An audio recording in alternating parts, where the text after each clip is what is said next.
Bonjour et bienvenue dans le Point Résistance écologique, le podcast qui parle d'écologie de manière simple et accessible pour aider chaque personne à agir à son échelle contre le changement climatique, l'écocide et la 6e extinction de masse.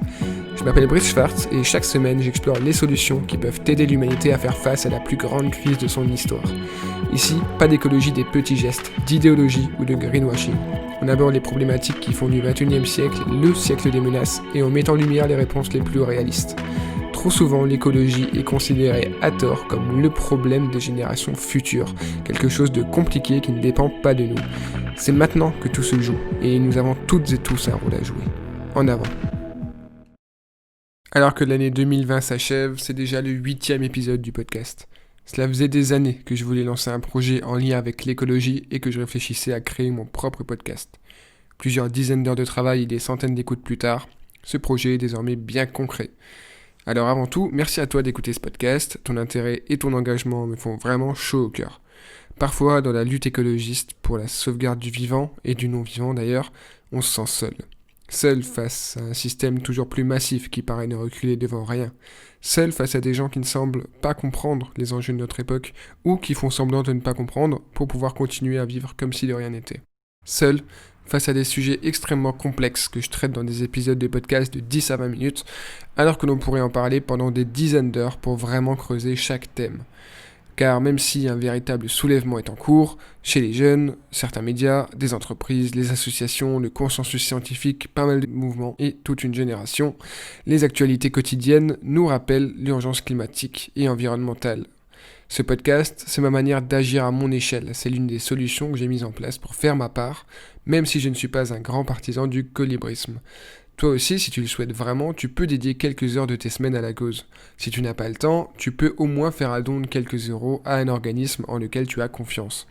Chaque effort compte pour que nos enfants puissent survivre sans avoir à se battre pour boire de l'eau potable, respirer de l'air pur et manger de la nourriture saine.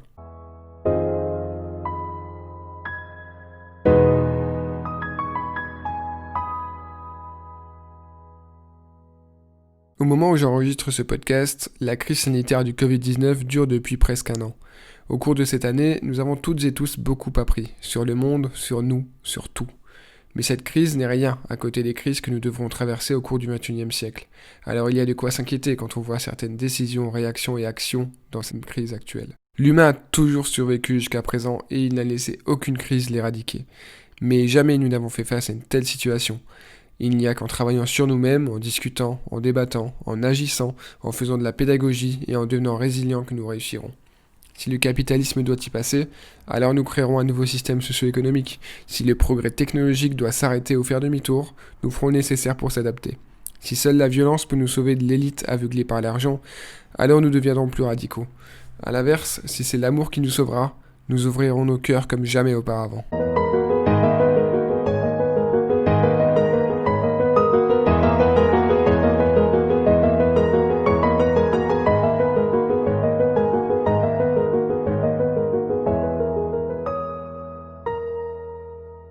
En ce moment, je me pose de plus en plus de questions. À quel point l'écologie radicale a-t-elle raison ? À quel point les dirigeants actuels, à la limite du climato-scepticisme, ont-ils raison ? Je connais les chiffres et les prévisions, mais tout peut être orienté et interprété, surtout les chiffres. Mais pourquoi faire peur avec la menace d'un effondrement ? Qui pourrait y gagner quoi que ce soit ? Il est essentiel de se poser les questions qui fâchent en permanence. Il faut tout remettre en question. Rien n'est vrai.